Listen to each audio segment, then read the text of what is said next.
अगला भाग सुनने से पूर्व मेरा आपसे अनुरोध है कि आप पहले के भाग जरूर सुन के आएं, उसके बाद ही अगला भाग सुनें। तो चलिए कहानी में आगे की ओर चलते हैं। भाग 3। होरी अपने गांव के समीप पहुंचा तो देखा अभी तक गोबर खेत में ऊख गोड़ रहा है और दोनों लड़कियां भी उसके साथ काम कर रही हैं। लू चल रही थी, बगुले उठ रहे थे, भूतल धधक रहा था, जैसे प्रकृति ने वायु में आग घोल दी हो। ये सब अभी तक खेत में क्यों है? क्या काम के पीछे सब जान देने पर तुले हैं? वो खेत की ओर चला और दूर से ही चिल्लाकर बोला, आता क्यों नहीं गोबर? क्या काम ही करता रहेगा?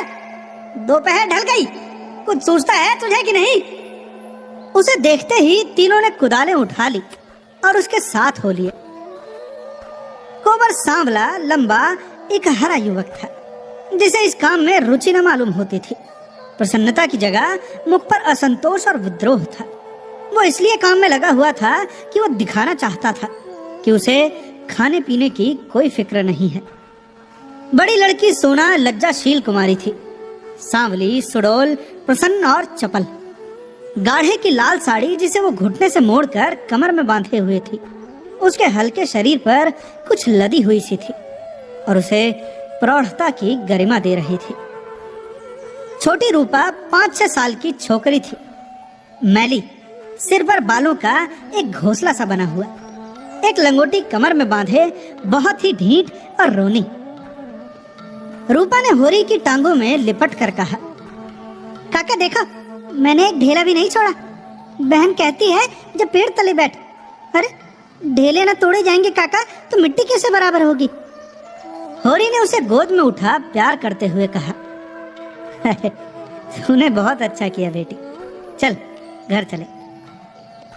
कुछ देर अपने विद्रोह को दबाए रहने के बाद गोबर बोला, ये तुम रोज रोज मालिकों की खुशामद करने क्यों जाते हो? बाकी न चुके तो प्यादा आकर गालियां सुनाता है, बिगाड़ देनी ही पड़ती है। नजर नजराना सब तो हमसे भराया जाता है, फिर किसी की क्यों सलामी करो? इस समय यही भाव होरी के मन में भी आ रहे थे, लेकिन लड़के के इस विद्रोह भाव को दबाना जरूरी था। बोला, अरे सलामी करने न जाए तो रहे कहाँ? भगवान ने जब गुलाम बना ही दिया है तो अपना क्या बस है? ये इसी सलामी की बरकत है कि द्वार पर मड़ैया डाल ली और किसी ने कुछ नहीं कहा। घोड़े ने द्वार पर खूंटा गाड़ा था जिस पर कारिंदों ने 2 रुपए डांड ले लिए थे। तलैया से कितनी मिट्टी हमने खोदी, कारिंदे ने कुछ कहा नहीं ना? दूसरा खोदे तो नजर देनी पड़े। अरे अपने मतलब के लिए सलामी करने जाता हूँ, पाँव में सनीचर नहीं है और न सलामी करने में कोई बड़ा सुख मिलता है। घंटों खड़े रहो तब जाकर मालिक को खबर होती है, और उस पर भी कभी बाहर निकलते हैं तो कभी कहला देते हैं कि फुर्सत नहीं है। गोबर ने कटाक्ष किया, अरे बड़े आदमियों की हाँ में हाँ मिलाने में कुछ न कुछ आनंद तो मिलता ही है। नहीं लोग मेंबरी के लिए क्यों खड़े हो? जब सिर पर पड़ेगी तब मालूम होगा बेटा, अभी जो चाहे कह लो। पहले मैं भी यही सब बातें सोचा करता था, पर अब मालूम हुआ कि हमारी गर्दन दूसरों के पैरों के नीचे दबी हुई है, अकड़ कर निभा नहीं हो सकता। पिता पर अपना क्रोध उतार कर गोबर कुछ शांत हो गया और फिर चुपचाप चलने लगा। सोना ने देखा रूपा बाप की गोद में चढ़ी बैठी है तो उसे ईर्ष्या हुई। उसे डांट कर बोली, अब गोद से उतरकर पांव क्यों नहीं चलती? क्या पांव टूट गए हैं? रूपा ने बाप की गर्दन में हाथ डालकर ढिठाई से कहा, न उतरेंगे, जाओ। काका, बहन हमको रोज चिढ़ाती है कि तू रूपा है, मैं सोना हूँ, मेरा नाम कुछ और रख दो बस। होरी ने सोना को बनावटी रोष से देख कर कहा, तू इसे क्यों चिढ़ाती है सोनिया? सोना तो देखने को है, निभा तो रूपा से होता है। अब रूपा ना हो तो रुपए कहाँ से बने, बता? सोना ने अपने पक्ष का समर्थन किया। सोना न हो तो मोहर कैसे बने, नथुनिया कहाँ से आए, कंठा कैसे बने?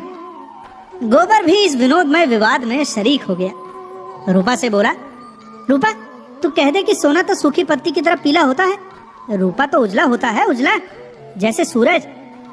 तभी सोना बोली, शादी ब्याह में पीली साड़ी पहनी जाती है, उजली साड़ी कोई नहीं पहनता। रूपा इस दलील से परास्त हो गई। गोबर और होरी की कोई दलील इसके सामने न ठहर सकी। उसने शुभ आंखों से होरी को देखा। होरी को एक नई युक्ति सूझ गई। बोला, अरे सोना बड़े आदमियों के लिए है, हम गरीबों के लिए तो रूपा ही है। जैसे जौ को राजा कहते हैं, गेहूं को चमार, इसलिए ना कि गेहूं बड़े आदमी खाते हैं, जो हम लोग खाते हैं। सोना के पास इस सबल युक्ति का कोई जवाब न था। परास्त होकर बोली, तुम सब जने एक और हो गए, नहीं तो रुपया को रुला कर छोड़ती। हाँ। रूपा ने उंगली मटका कर कहा, ए राम, सोना चमार, ए राम, ए सोना चमार। इस विजय का उसे इतना आनंद हुआ कि बाप की गोद में रह न सकी। जमीन पर कूद पड़ी और उछल उछल कर यही रट लगाने लगी, रूपा राजा सोना चमार, रूपा राजा सोना चमार। ये लोग घर पहुंचे तो धनिया द्वार पर खड़ी इनकी बाट जो रही थी। रुष्ट होकर बोली, आज इतनी देर क्यों की गोबर? कोई काम के पीछे प्राण थोड़ी दे देता है। फिर पति से गर्म होकर कहा, तुम भी वहां से कमाई करके लौटे तो खेत में पहुंच गए, खेत कहीं भागा जाता था। द्वार पर कुआं था। होरी और गोबर ने एक एक कलसा पानी सिर पर उंडेला, रूपा को नहलाया और फिर भोजन करने गए। जौ की रोटियां थी, पर गेहूं जैसी सफेद और चिकनी। अरहर की दाल थी, जिसमें कच्चे आम पड़े हुए थे।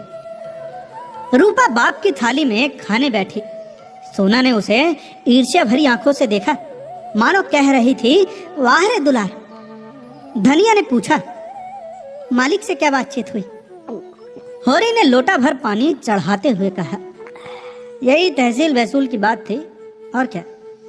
हम लोग समझते हैं कि बड़े आदमी बहुत सुखी होंगे, लेकिन सच पूछो तो हमसे भी ज्यादा दुखी हैं। हमें तो पेट की ही चिंता है, उन्हें तो हजारों चिंताएं घेरे रहती हैं।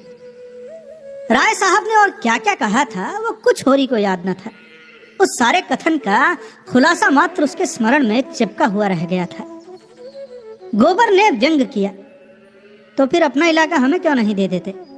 हम अपने खेत, बैल, हल, कुदाल सब उन्हें देने को तैयार हैं। करेंगे बदला। ये सब धूर्तता है, नीरी मोट मर्दी। जिसे दुख होता है वो दर्जनों मोटर नहीं रखता, महलों में नहीं रहता, हलवा पूरी नहीं खाता और ना नाच रंग में लिप्त रहता है। मजे से राज का सुख भोग रहे हैं और कहते हैं कि उस पर दुखी हैं। होरी ने झुंझला कर कहा, अब तुमसे बहस कौन करे भाई? जजात किसी से छोड़ी जाती है कि वो छोड़ देंगे? हम ही को खेती से क्या मिलता है? एक आने नफरी की मजूरी भी तो नहीं पड़ती। जो 10 रुपए महीने का भी नौकर है वो भी हमसे अच्छा खाता पहनता है, लेकिन खेतों को छोड़ा तो नहीं जाता। खेती छोड़ दें तो और करे क्या? नौकरी कहीं मिलती है? फिर मर्दाद भी तो पालना ही पड़ता है। अब खेती में जो मर्दाद है वो नौकरी में तो नहीं है। इसी तरह जमींदारों का हाल भी समझ लो, उनकी जान को भी तो सैकड़ों रोग लगे हुए हैं। हाकिमों को रसद पहुंचाओ, उनकी सलामी करो, अमलों को खुश रखो। तारीख पर माल गुजारी न चुका दें तो हवालात हो जाए, कुड़की आ जाए। अरे हमें तो कोई हवालात नहीं ले जाता, बस 2-4 गाड़ियां घुड़कियां ही तो मिलकर रह जाती हैं। गोबर ने प्रतिवाद किया, अरे ये सब कहने की बातें हैं। हम लोग दाने दाने का मोहताज हैं, देह पर साबित कपड़े नहीं है, चोटी का पसीना एड़ी तक आता है तब भी गुजर नहीं होता। उन्हें क्या, मजे से गद्दी मसनद लगाए बैठे हैं। सैकड़ों नौकर चाकर हैं, हजारों आदमियों पर हुकूमत है। रुपए न जमा होते हों पर सुख तो सभी तरह का भोगते हैं। धन लेकर आदमी और करता ही क्या है? तो तुम्हारी समझ में हम और वो बराबर हैं? भगवान ने तो सबको बराबर ही बनाया है। ये बात नहीं है बेटा, छोटे बड़े भगवान के घर से बनकर आते हैं। संपत्ति बड़ी तपस्या से मिलती है। उन्होंने पूर्व जन्म में जैसे कर्म किए हैं उनका आनंद भोग रहे हैं। हमने कुछ नहीं सींचा तो भोगे क्या? ये सब मन को समझाने की बातें हैं। भगवान सबको बराबर बनाते हैं। यहाँ जिसके हाथ में लाठी है वो गरीबों को कुचल कर बड़ा आदमी बन जाता है। अरे ये तुम्हारा भ्रम है। मालिक आज भी 4 घंटे रोज भगवान का भजन करते हैं। तो किसके बल पर ये भजन भाव और दान धर्म होता है? अपने बल पर नहीं, किसानों के बल पर और मजदूरों के बल पर। ये पाप का धन पचे कैसे, इसलिए दान धर्म करना पड़ता है। भगवान का भजन भी इसीलिए होता है। भूखे नंगे रहकर भगवान का भजन करें तो हम भी देखें। हमें कोई दोनों जून खाने को दे तो हम 8 पहर भगवान का ही जाप करते रहे। एक दिन खेत में ऊख गोड़ना पड़े तो सारी भक्ति भूल जाए। होरी ने हार कर कहा, अब तुम्हारे मुंह कौन लगे भाई, तुम तो भगवान की लीला में भी टांग अड़ाते हो। तीसरे पहर गोबर कुदाल लेकर चला तो होरी ने कहा, जरा ठहर गोबर, मैं भी चलता हूँ। अच्छा तब तक थोड़ा सा भूसा निकाल कर रख दो, मैंने भोला को देने को कहा है, बेचारा आजकल बहुत तंग है। गोबर ने अवज्ञा भरी आंखों से देख कर कहा, हमारे पास बेचने को भूसा नहीं है। अरे बेचता नहीं हूँ भाई, यूं ही दे रहा हूँ। वो संकट में है, उसकी मदद तो करनी ही पड़ेगी। हमें तो उन्होंने कभी एक गाय नहीं दे दी। दे तो रहा था पर हमने ली ही नहीं। धनिया मटक कर बोली, गाय नहीं भी दे रहा था, इन्हें गाय दे देगा? आंख में अंजन लगाने को कभी चुल्लू भर दूध तो भेजा नहीं, गाय दे देगा? होरी ने कसम खाई, अरे नहीं, जवानी कसम, अपने पछाई गाय दे रहे थे। हाथ तंग है बेचारे का, भूसा चारा नहीं रख सके, अब एक गाय बेचकर भूसा लेना चाहते हैं। मैंने सोचा संकट में पड़े आदमी की क्या गाय लूं, थोड़ा सा भूसा दिए देता हूं, कुछ रुपए हाथ आ जाएंगे तो गाय ले लूंगा, थोड़ा थोड़ा करके चुका दूंगा। 80 रुपए की है, मगर ऐसी कि आदमी देखता रहे। गोबर ने आड़े हाथों लिया, तुम्हारा यही धर्मात्मापन तो तुम्हारी दुर्गत कर रहा है। साफ साफ तो बात है, 80 रुपए की गाय है, हमसे 20 रुपए का भूसा ले ले और गाय हमें दे दे, 60 रुपए रह जाएंगे, वो हम धीरे धीरे दे देंगे। होरी रहस्यमय ढंग से मुस्कुराया और बोला, अरे मैंने ऐसी चाल सोची है कि गाय सेंत मेंत में हाथ आ जाए। कहीं भोला की सगाई ठीक करनी है, बस 2-4 मन भूसा तो खाली अपना रंग जमाने को देता हूँ। गोबर ने तिरस्कार किया, तो अब तुम सबकी सगाई ठीक करते फिरोगे? धनिया ने तीखी आंखों से देखा, अब यही एक उद्यम तो रह गया है, नहीं देना है हमें भूसा किसी को। यहाँ भोला भोली किसी का कर्ज नहीं खाया है। होरी ने अपनी सफाई दी, अरे अगर मेरे जतन से किसी का घर बच जाए तो इसमें कौन सी बुराई है भाई। गोबर ने चीलम उठाई और आग लेने चला गया, उसे ये झमेला बिल्कुल नहीं भाता था। धनिया ने सिर हिलाकर कहा, जो उनका घर बसाएगा वो 80 रुपए की गाय लेकर चुप ना होगा, एक थैली गिनवाएगा, एक थैली।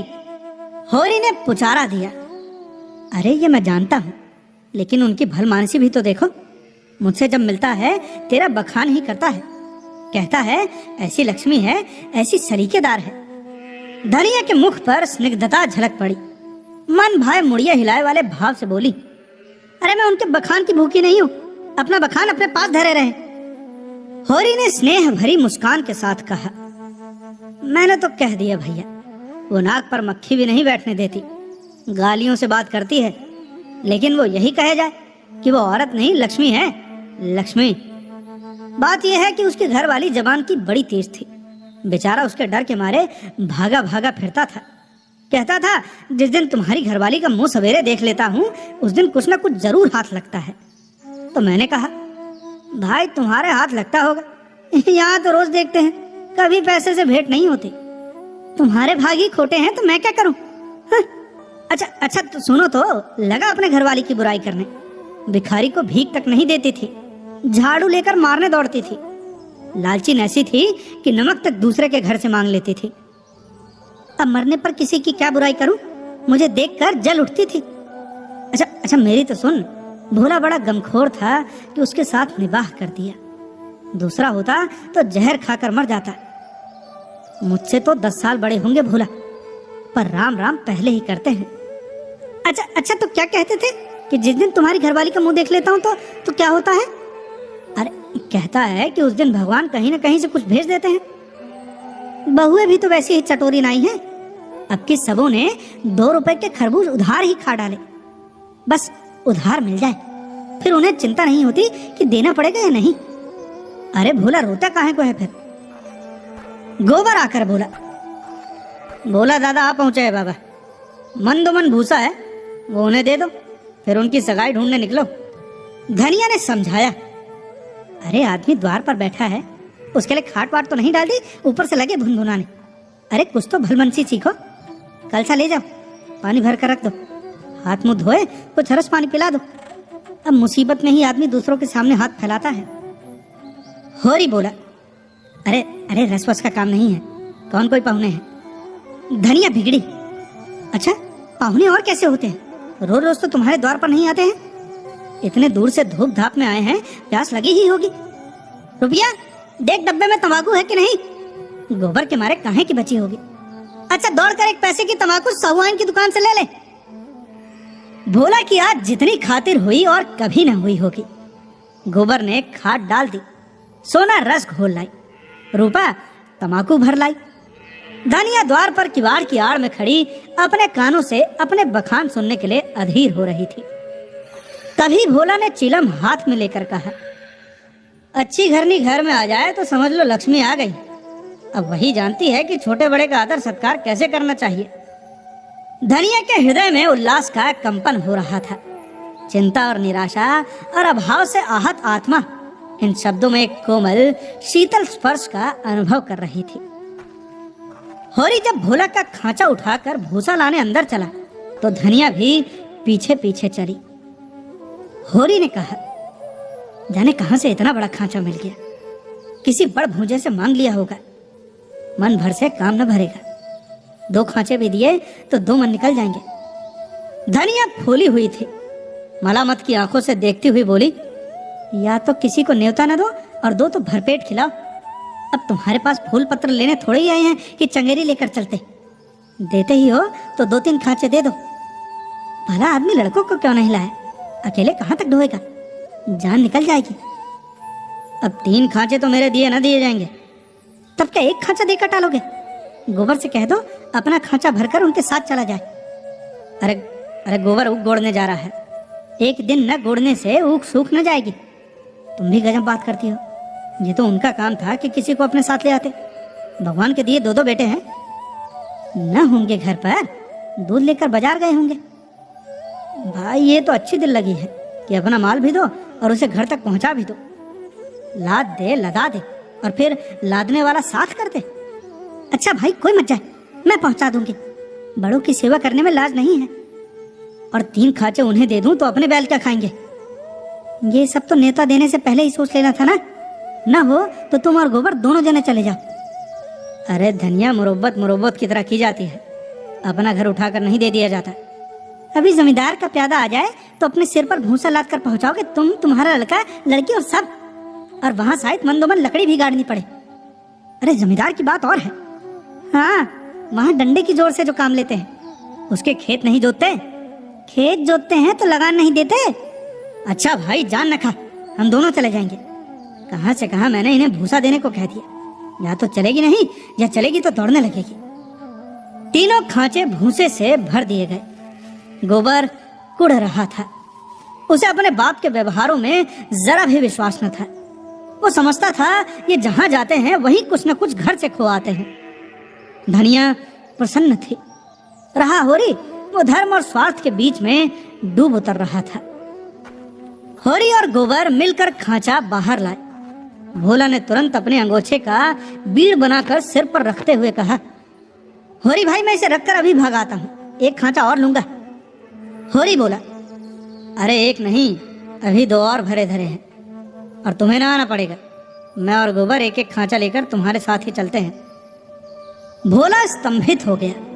होरी उसे अपना भाई बल्कि उससे भी निकट जान पड़ा। उसे अपने भीतर एक ऐसी तृप्ति का अनुभव हुआ जिसने मानो उसके संपूर्ण जीवन को हरा कर दिया। तीनों भूसा लेकर चले तो राह में बातें होने लगी। भोला ने पूछा, दशहरा आ रहा है, मालिकों के द्वार पर तो बड़ी धूमधाम होगी। हाँ, तंबू सामियान गड़ गया है। अब की लीला में मैं भी काम करूंगा। राय साहब ने कहा है कि तुम्हें राजा जनक का माली बनना पड़ेगा। मालिक तुमसे बहुत खुश हैं, बस उनकी दया है। एक क्षण के बाद भोला ने फिर पूछा, शगुन करने के लिए कुछ रुपए का जुगाड़ कर लिया है? अब माली बन जाने से तो गला न छूटेगा। होरी ने मुंह का पसीना पोंछ कर कहा, उसी की चिंता तो मार डालती है दादा। अनाज तो सबका सब खलिहान में ही तुल गया। जमींदार ने अपना लिया, महाजन ने अपना लिया। मेरे लिए 5 सेर अनाज बच रहा। ये भूसा तो मैंने रातों रात ढोकर छिपा दिया था, नहीं तो तिनका भी न बचता। जमींदार तो एक ही है, मगर महाजन 3-3 हैं। साहूआइन अलग और मंगरू अलग, और फिर दाता दीन पंडित अलग। किसी का ब्याज भी पूरा न चुका। जमींदार के भी आधे रुपए बाकी पड़ गए। सब वाइन से फिर रुपए उधार लिए तो काम चला। सब तरह किफायत करके देख लिया भैया, कुछ नहीं होता। हमारा जन्म इसलिए हुआ है कि अपना रक्त बहाएं और बड़ों का घर भरे। मूल का दुगना सूद भर चुका, पर मूल ज्यों का त्यों सिर पर सवार है। लोग कहते हैं कि शादी गमी में, तीरथ बारात में हाथ बांध कर खर्च करो, मुदा रास्ता कोई नहीं दिखाता। राय साहब ने बेटे के ब्याह में 20,000 लुटा दिए, उनसे कोई कुछ नहीं कहता। मंगरू ने अपने बाप के करिया कर्म में 5,000 लगाए, उनसे कोई कुछ नहीं पूछता। वैसे ही मर्दात तो सबकी है। भोला ने करुण भाव से कहा, अब बड़े आदमियों की बराबरी तुम कैसे कर सकते हो भाई? अरे आदमी तो हम भी हैं। कौन कहता है कि हम तुम आदमी हैं? हम में आदमियत है कहीं? आदमी वो है जिनके पास धन है, अख्तियार है, इलम है। हम लोग तो बैल हैं और जुतने के लिए पैदा हुए हैं। उस पर एक दूसरे को देख नहीं सकता। एका का नाम नहीं। एक किसान दूसरे के खेत पर न चढ़े तो कोई जागा कैसे करे? प्रेम तो संसार से उठ ही गया है। बूढ़ों के लिए अतीत के सुखों और वर्तमान के दुखों और भविष्य के सर्वनाश से ज्यादा मनोरंजक और कोई प्रसंग नहीं होता। दोनों मित्र अपने अपने दुखड़े रोते रहे। भोला ने अपने बेटों के करतूत सुनाए, होरी ने अपने भाइयों का रोना रोया। और तब एक कुएं पर बोझ रखकर पानी पीने के लिए बैठ गए। गोबर ने बनिए से लोटा और गगरा मांगा और पानी खींचने लगा। भोला ने सहृदयता से पूछा, अलगौजे के समय तो तुम्हें बड़ा रंज हुआ होगा। भाइयों को तो तुमने बेटों की तरह पाला था। होरी आर्द्र कंठ से बोला, कुछ न पूछो दादा, यही जी चाहता था कि कहीं जाके डूब मरो। मेरे जीते जी सब कुछ हो गया। जिनके पीछे अपनी जवानी धूल में मिला दी वही मेरे मुद्दई हो गए। और झगड़े की जड़ क्या थी? यही कि मेरी घरवाली हार में काम करने क्यों नहीं जाती। पूछो कि घर देखने वाला भी कोई चाहिए कि नहीं? लेना देना, धरना उठाना, संभालना सहेजना, ये कौन करे? फिर वो घर बैठी तो नहीं रहती थी। झाड़ू बुहारू, रसोई, चौका बर्तन, लड़कों की देखभाल, ये कोई थोड़ा काम है? शोभा की औरत घर संभाल लेती कि हीरा की औरत में ये सलीका था? जब से अलगौजी हुई है दोनों घरों में एक जून रोटी पकती है। नहीं सबको दिन में 4 बार भूख लगती थी, अब खाए 4 दफे तो देखूं। इस मालिकपन में गोबर की माँ की जो दुर्गत हुई है वो मैं ही जानता हूँ। बेचारी देवरानियों के फटे पुराने कपड़े पहनकर दिन काटती थी। अपने खुद भूखी सो रही होगी लेकिन बहुओं के जलपान तक का ध्यान रखती थी। अपने देह गहने का नाम कच्चा धागा भी न था। देवरानियों के लिए 2-2, 4-4 गहने बनवा दिए। सोने के न सही चांदी के तो हैं। बस जलन यही थी कि ये मालिक क्यों है। बहुत अच्छा हुआ कि अलग हो गए, मेरे सिर से तो भला टली। भोला ने एक लोटा पानी चढ़ा कर कहा, यही हाल हर घर का है भैया। भाइयों की बात ही क्या, यहाँ तो लड़कों से भी नहीं पटती। और पटती इसलिए नहीं कि मैं किसी की कुचाल देखकर मुंह नहीं बंद कर सकता। तुम जुआ खेलोगे, चरस पियोगे, गांजे के दम लगाओगे, मगर आए किसके घर से? खर्च करना चाहते हो तो कमाओ, मगर कमाई तो किसी से ना होगी। खर्च दिल खोल कर करेंगे। जेठा कामता सौदा लेकर बाजार जाएगा तो आधे पैसे गायब। पूछो तो कोई जवाब नहीं। छोटा जंगी है, वो संगत के पीछे मतवाला रहता है। सांझ हुई और ढोल मंजीरा लेकर बैठ गए। संगत को मैं बुरा नहीं कहता, गाना बजाना कोई ऐब नहीं, लेकिन ये सब काम फुर्सत के हैं। ये नहीं कि घर का तो कोई काम ना करो, 8 पहर उसी धुन में पड़े रहो। जाती है मेरे सिर, सानी पानी मैं करूं, गाय भैंस मैं दूहूं, दूध लेकर बाजार मैं जाऊं। ये गृहस्थी जी का जंजाल है, सोने की हंसिया जिसे न उगलते बनता है न निगलते। लड़की है जुनिया, वो भी नसीब की खोटी। तुम तो उसकी सगाई में आए थे, कितना अच्छा घर बार था। उसका आदमी बंबई में दूध की दुकान करता था। उन दिनों वहां हिंदू मुसलमानों में दंगा हुआ तो किसी ने उसके पेट में छुरा भोंक दिया, घर ही चौपट हो गया। वहां अब उसका निवाह नहीं। जाकर लिवा लाया कि दूसरी सगाई कर दूंगा, मगर वो राजी ही नहीं होती। और दोनों भावजे हैं कि रात दिन उसे जलाती रहती हैं। घर में महाभारत मचा रहता है। बेचारी विपत की मारी यहाँ आई तो यहाँ भी चैन नहीं। इन्हीं दुखड़ों में रास्ता कट गया। भोला का पूर्वज था तो छोटा मगर बहुत गुलजार। अधिकतर अहिर ही बसते थे और किसानों के देखते इनकी दशा बहुत बुरी न थी। भोला गांव का मुखिया था। द्वार पर बड़ी सी चरनी थी जिस पर 10-12 गाय भैंसे खड़ी सानी खा रही थी। उसारे में एक बड़ा सा तख्त पड़ा था जो शायद 10 आदमियों से भी न उठता। किसी खूंटी पर ढोलक लटक रही थी, किसी पर मजीरा। एक ताक में कोई पुस्तक बस्ते में बंधी रखी हुई थी जो शायद रामायण हो। दोनों बहुएं सामने बैठी गोबर पाथ रही थी और झुनिया चौखट पर खड़ी थी। उसकी आंखें लाल थी और नाक के सिरे पर भी सुर्खी थी। मालूम होता था अभी रोकर उठी है। उसके मांसल स्वस्थ सुगठित अंगों में मानो यौवन लहरें मार रहा था। मुंह बड़ा और गोल था, कपोल फूले हुए, आंखें छोटी और भीतर धंसी हुई, माथा पतला पर वक्ष का उभार और गात का वो गुदगुदापन आंखों को खींचता था। उस पर छपी हुई गुलाबी साड़ी उसे और भी शोभा प्रदान कर रही थी। भोला को देखते ही उसने लपक कर उनके सिर से खांचा उतरवाया। भोला ने गोबर और होरी के खांचे उतरवाए और झुनिया से बोले, पहले एक चीलम भर ला, फिर थोड़ा सा रस बना ले। पानी ना हो तो गगरा ला, मैं खींच दूं। होरी महतो को पहचानती है ना? फिर होरी से बोला, घरनी के बिना घर नहीं रहता भैया। पुरानी कहावत है, नाटन खेती बहुरियन घर। नाटे बैल क्या खेती करेंगे और बहुएं क्या घर संभालेंगी। जब से इनकी माँ मरी है जैसे घर की बरकत ही उठ गई। बहुएं आटा पाथ लेती हैं पर गृहस्थी चलाना क्या जाने। हाँ, मुंह चलाना खूब जानती हैं। लौंडे कहीं फड़ पर जमे होंगे, सब के सब आलसी हैं, कामचोर। जब तक जीता हूँ इनके पीछे मरता हूँ। मर जाऊंगा तो आप सिर पर हाथ रख कर रोएंगे। लड़की भी वैसी ही, छोटा सा उड़ाना भी करेगी तो भुन भुना कर। मैं तो सह लेता हूँ, खसम थोड़ी ही सहेगा। झुनिया एक हाथ में भरी हुई चीलम, दूसरे में रस का लोटा लिए बड़ी फुर्ती से आ पहुंची। फिर रस्सी और कलसा लेकर पानी भरने चली। गोबर ने उसके हाथ से कलसा लेने के लिए हाथ बढ़ाकर झेंपते हुए कहा, अरे तुम रहने दो, मैं भर लेता हूँ। झुनिया ने कलसा न दिया।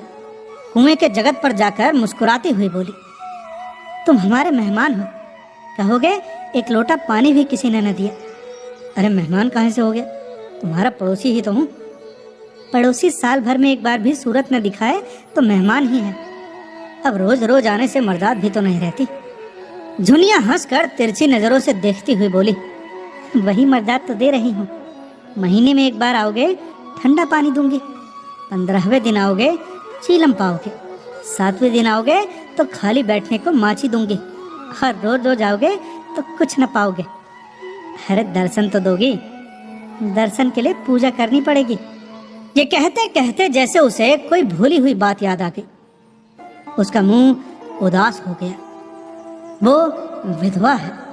उसके नारीत्व के द्वार पर पहले उसका पति रक्षक बना बैठा रहता था। वो निश्चिंत थी। अब उस द्वार पर कोई रक्षक न था, इसलिए वो उस द्वार को सदैव बंद रखती है।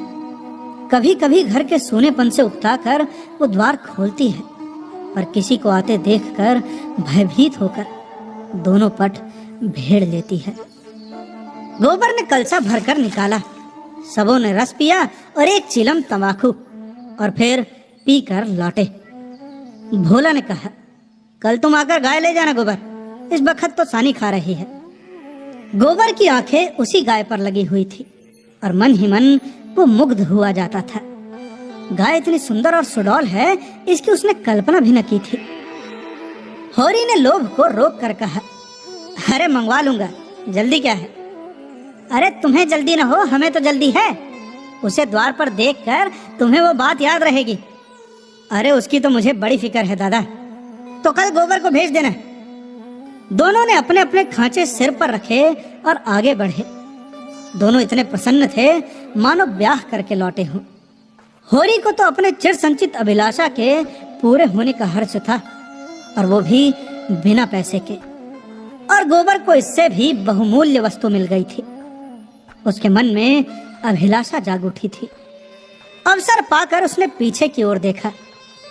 जुनिया द्वार पर खड़ी थी, मत्त आशा की भांति अधीर, चंचल।